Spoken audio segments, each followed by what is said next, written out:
образлагање кажав и тука покажав и документи од каде ние сметаме дека тие средства треба да се извлечат. Еве конкретно затоа што и баравте ставки, конкретно во буџетот на Влада на Република Македонија, ставка 425, ние предлагавме договорни услуги да се намалат за 10 милиони денари. Понатаму еве во службата за општи и заеднички работи, во услови на ваква криза, под програма 1Б, изградба и реконструкција на административни згради на државни органи, ставката 482, други градежни објекти да се намали за 12 милиони денари.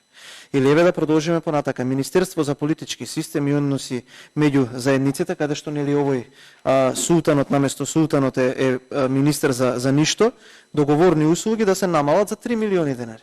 Или еве, идеме Министерство за финансии, функции на државата во подпрограма 20 функции, во ставката 464 разни трансфери, износот да се 91 милион да се намали. И тоа го имаме предложено. Или еве, други теховни расходи во истото тоа Министерство, ставка 426 да се намали за 75 милиони денари и така натака и така натака. И тука стои во образложението, детално еве ги ставките, од каде се обезбедени 1,46 милиарди денари. Еве го амандманот кој што беше предложен на таа прераспределба и на таа одлука. Која што, ако видите за волја на вистината и ги видите датумите, не е така. Не е било заради тоа што некој тука многу екзактно размислува како ги влече и ги поставува работите. Не можеме ние тоа и така е, не е тоа така. Не е тоа така. Заради тоа што тогаш кога се расправаше за оваа предлог одлука, беше поднесен и овој амандман. И во овој амандман се кажува од каде може да се извлечат средства за да им се помогне на овие категории. И понатаму дадовме екзактна математичка операција од каде тие средства да се извлечат и колку тоа ќе чини. Ќе чини 27 милиони евра. Доколку наместо за 4, за 6 месеци се продолжат мерките. Зошто? Заради тоа што наместо ние само да предлагаме кризна состојба и ништо после таа кризна состојба да не правиме освен што ќе ја продолжиме, да речеме, ајде луѓе се обврзуваме додека трае кризната состојба, до тогаш да траат и мерките. Ете колку чини, ете од каде. Сега тука доаѓаме до една друга тема на разговор.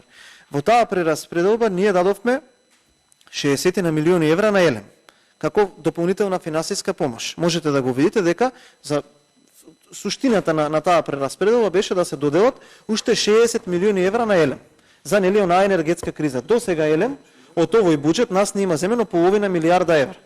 И сега ако ние како одговорна компанија, еве ќе се кажем јас ќе се ставам во тој кош и покрај тоа што сум дел од опозицијата, еве имам можност да влијам барем јавно на генерирање или на функционирање или на создавање на одредени политики во таа компанија. Успееше да го максимизира производството како што можеби е во моментов. И тука се повикувам на изјавата на советникот на премиеров Ангелов дека сега произведуваме ние по 11-12 мегават часови. Ако тогаш го правевме тоа, немаше да треба да им префрлуваме 60 милиони евра. Можеби ќе требаше да им префрлиме 10, 20 и остатокот од средствата сега ќе можевме да им помогнеме на граѓаните. Затоа што, извинете, јас уште еднаш ќе го повторам, навредливо ми е и се чувствувам, искрено ви кажам, и помалку понижувачки, за да разговарам за 750 денари за 4 месеци помош во услови кога инфлација е 20%. Тоа е срамота.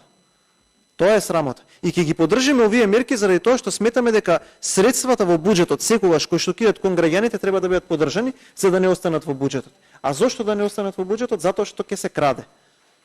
Но дали може повеќе? Да. Дали има фискален простор? Да. Еве ги и средствата од каде се, еве и како се концепирани мерките. Тука гледам дека има луѓе кои што се присутни и од Министерството за труд и социјална политика. Категориите се такви какви што се и напишани во законот, значи никаде не се проширува опфатот, само се зголемува опфатот на луѓето кои што ќе бидат опфатени во мерките. Тоа е суштината. Нема друга математика или друга теза во овој основ. Господинот Диме Велковски, поверете.